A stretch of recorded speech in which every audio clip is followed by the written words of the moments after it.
All right. Hello and welcome, everyone. I'm your host, Ali, CEO and co-founder of Knowde, the leading digital experience platform for chemicals and ingredients.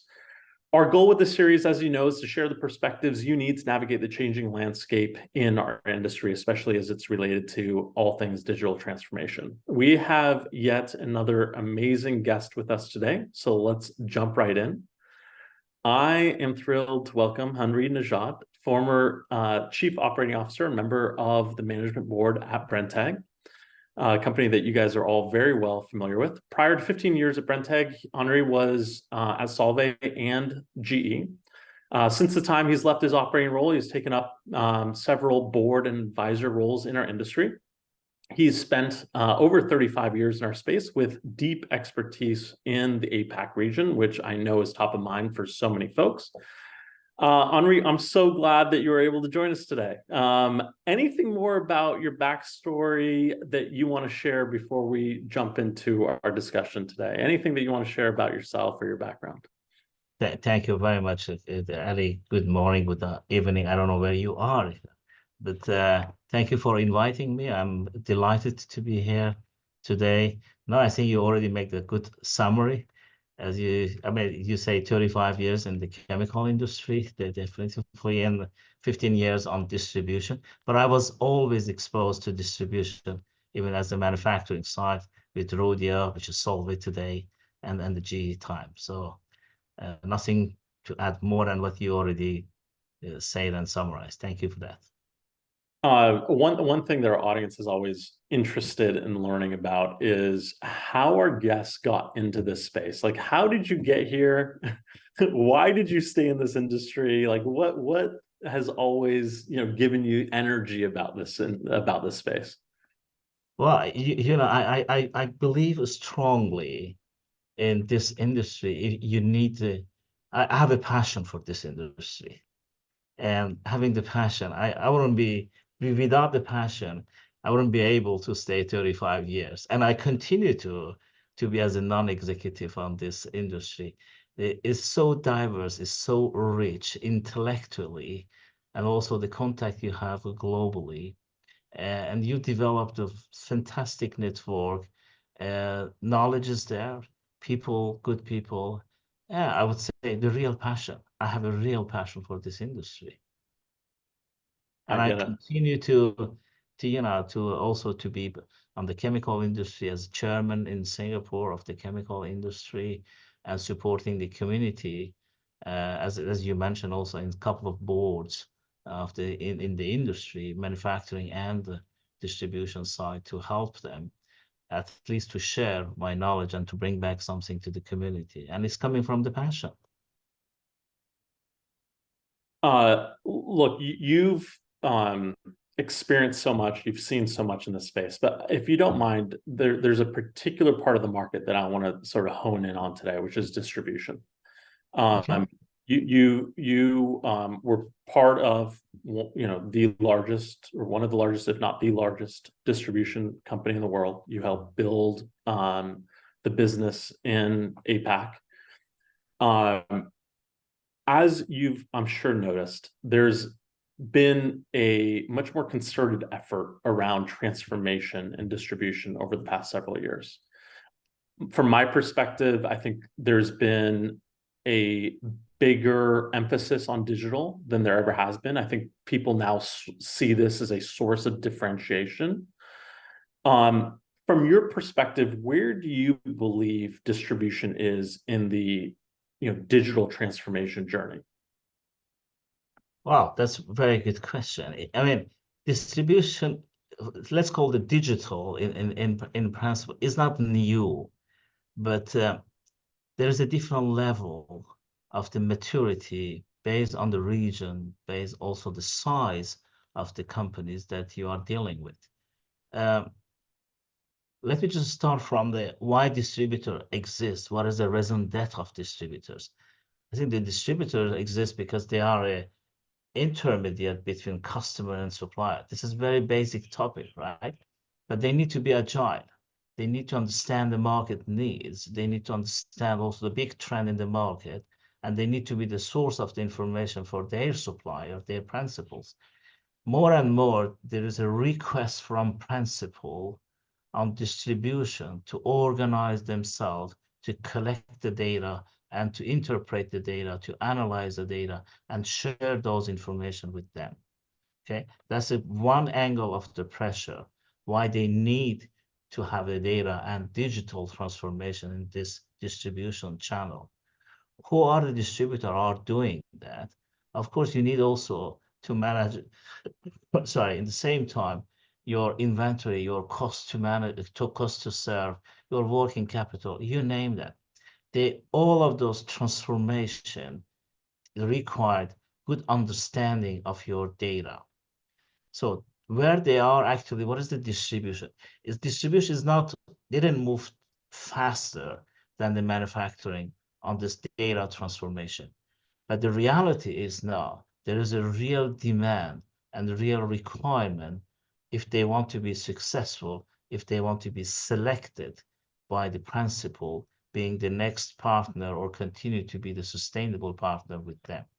So there is what I see, a couple of distributors took it very seriously. They started transformation of their data or digital transformation in their company, but they do it gradually by different topics. I think one of the key problem the majority of the distributor they are facing is the management of the master data they have. As you know, there was a lot of M&A activities. Probably during the integration, it was not a crucial topic to be taking in consideration, but now they are facing the difficulty. You need to integrate all of them, having the clean data. You can deal with that, and you can continue to operate efficiency. So I think there is a real how can I say, it's not a wake-up call, I would say, but there is a real interest. They start to see the importance of the digital transformation in this industry. And I'm glad to see that a couple of our colleagues, they are investing on this area. You just hit on, I think, a really critical topic, which is, how do you sort of start the transformation process? And you honed in on all things data. From your perspective, does distribution have a command and control over this MDM that you're referring to? And like, what's holding them back outside of all the acquisitions that they've made to wrap their arms around this sort of baseline data? Okay, it depends of the size of the companies that you are talking, right? Don't forget one thing. 15 years ago, back to 15, 16 years ago, we didn't have any global distributors.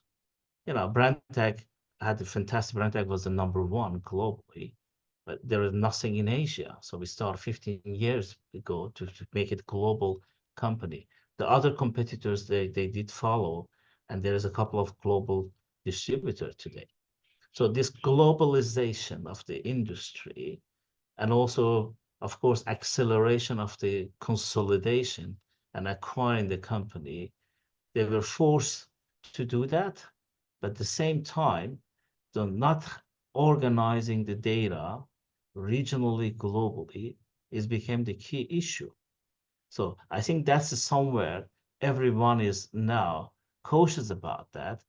And for me, the way I see that, the master data management is the crucial. I mean, I'm not going to teach you anything about that, but having the right ERP system, having the global data that they can, in a few clicks, they can get the analysis, the globally, what they are doing, which kind of the product they are selling. And on top of that, you are adding another layer of the sustainability requirement, the safety requirement. And this is all the complexity which is existing in this industry, which is such a fragmented industry, by the way. And they are managing thousands of the different product range or technology globally. So they need to start, they need to clean that, they need to make it is the core focus, in my view, for the next couple of years. Did I answer to your question, Ellie? You did. One I don't think, I mean, based on our experience, I don't think it's a major surprise or it's I think known that the cleansing and the harmonization of the data, especially around products and customer and vendor, need to be in place. Yes. But one thing that I think has surprised me and others that are trying to help change the space is knowing that that is so obvious and critical as almost a first step in transformation. Why has it not already happened? Well, that's a very good comment. Why it didn't happen? I think there were not really too much push on that. Okay. Probably the digitalization or digital transformation start a couple of years ago in the industry. Everyone was talking about that. But I believe the the, the chemical distribution as a segment, they were really focusing, getting the big and big, and probably gaining the more and more market share. And some of them they were driving by the requirement from from the investor, from private equity. Let me just explain this one a little bit. Private equity arrival in this industry, it happened in 2000, late of 1990, 2000 in the industry. But you have a big transformation of the industry start to accelerate to become bigger. You need to prepare the next step and you need to prepare the IPO. You have seen this evolution or dynamic in the market during the last 20 years. I believe what is coming now, the next 5 to 10 years, is focus on what you have in your portfolio, to organize that, to structure that, to focus on the core business, the core competencies that you have, and also having the right structure in terms of the data that you are capable to manage that. So I think it's not something that's happened over the night. It's the normal evolution you have to see in the market, and it's coming from external factor and from internal. So don't forget, and I say this industry was not a global industry. And 15 years ago, when you were collecting the data in the market, you were not sure even the data is reliable data or even available data.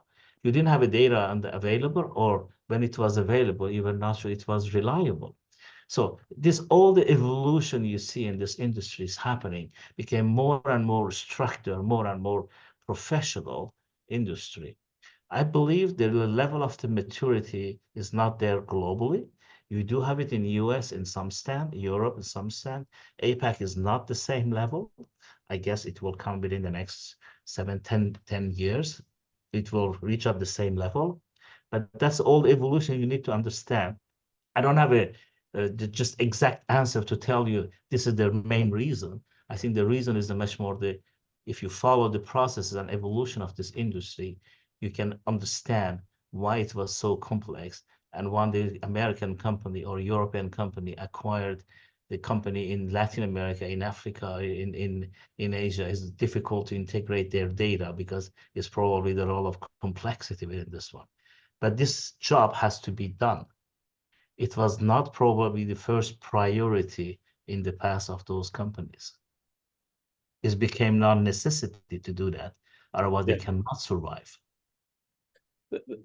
You've shed a light on some of the history that I actually didn't fully understand, and that makes perfect sense. But I think what you said at the end makes even more sense, which is it's just hard. When you're dealing with so many different geographies, so many different suppliers, so many different acquisitions, being able to organize and normalize all that data is just hard, and that's probably the reason why it didn't happen, or it hasn't And happened. and don't forget one thing is all of that required a lot of investment, a lot of money, right? And you need to and the core and let's say the speed of the execution and transformation was much more on the being the global and having your flag everywhere and focusing on the different industry, different segment. And now you are getting more and more cleaning your portfolio. You see the big transformation is coming on the specialty and essential or commodity, whatever you call it. And that's a normal trend. And now I believe this became absolutely crucial to manage the data and digital transformation, definitively. Yeah. As a bit of a side point, I know that there is a lot of acquisition conversation constantly happening in this space. I mean, do you foresee more consolidation and sort of the continuous globalization of a few key distribution companies? Let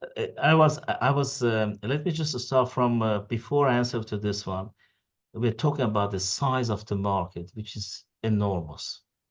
If I remember, maybe in 2015, some of the report was giving $150 billion size.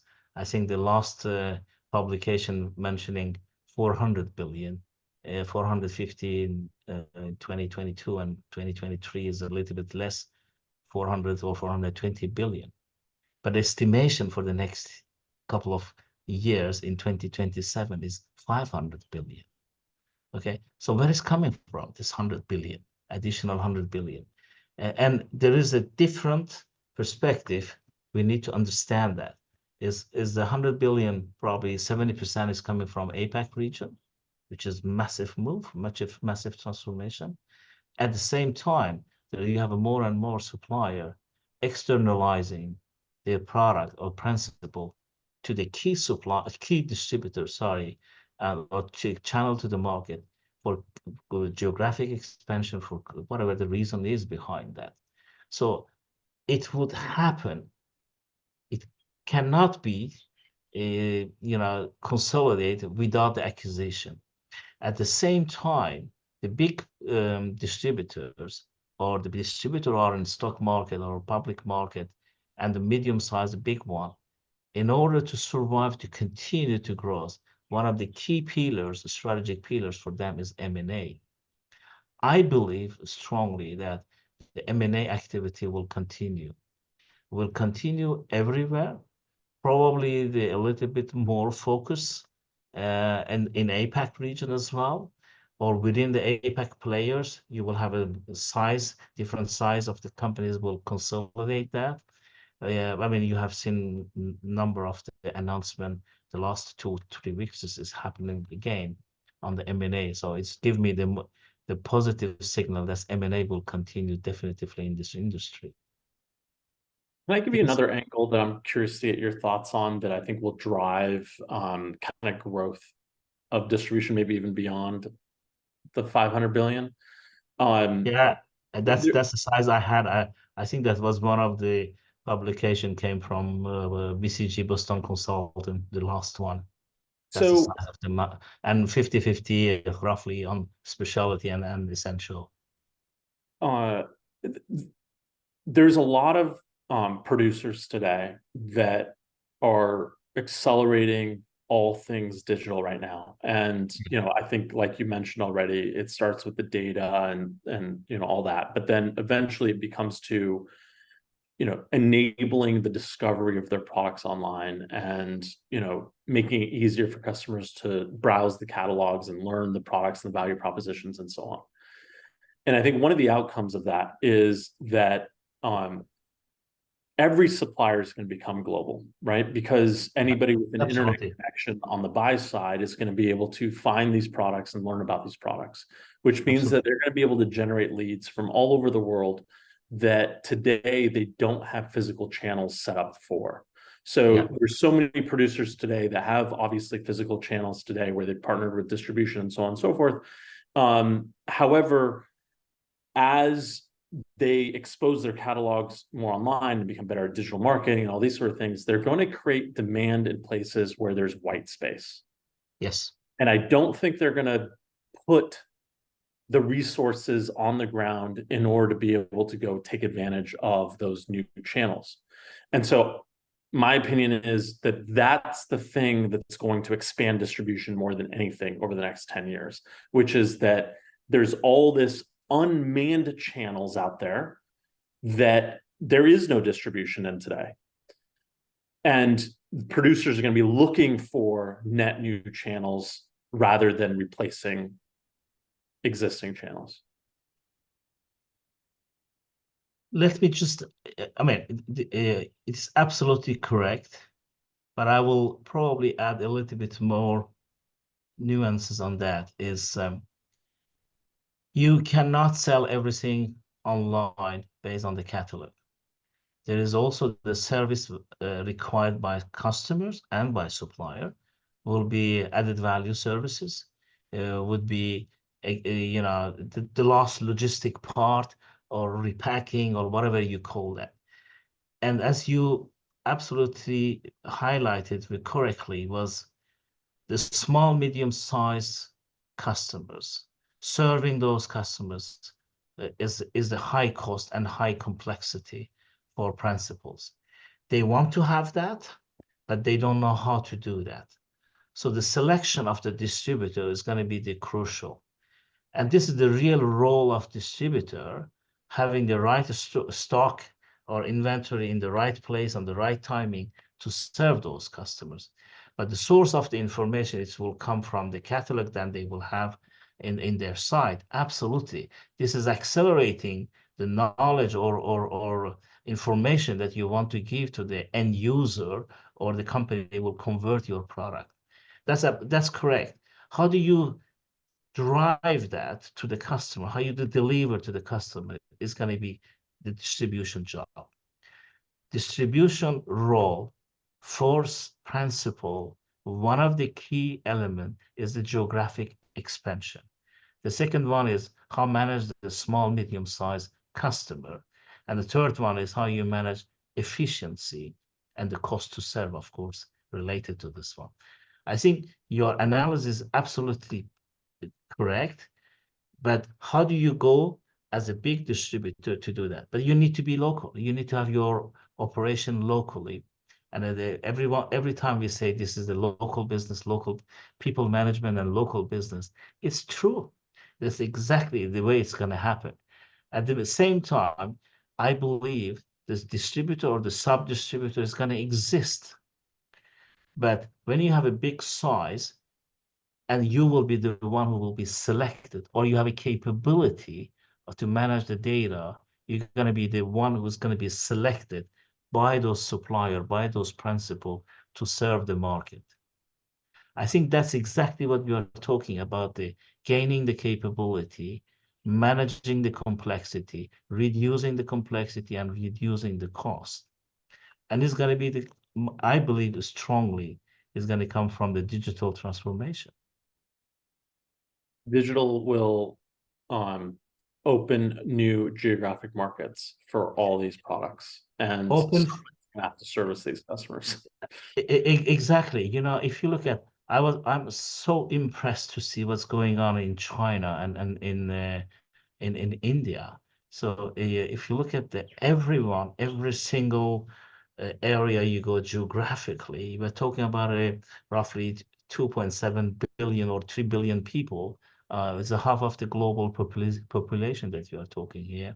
They have all access now to their phone. They look at what's going on, and they were looking for any product online, so they can have the information. But who's going to be able to help them to at least to deliver, to buy, to add value, to make the knowledge on the product, not only product, but combination formulation. So that's the reason why more and more this specialty business part, I believe, is going to require more and more know-how. And how do you sell the know-how? Now it's a different topic, but the know-how and sharing this know-how with end user and getting this knowledge from supplier. And digital part, online part is going to be, of course, the source of information, but at the same time will help to accelerate the growth. And big part will come from there. Yeah. Since you've spent so many years in APAC, I know our audience would be really curious to get your take on how Western suppliers evaluate channels in Asia.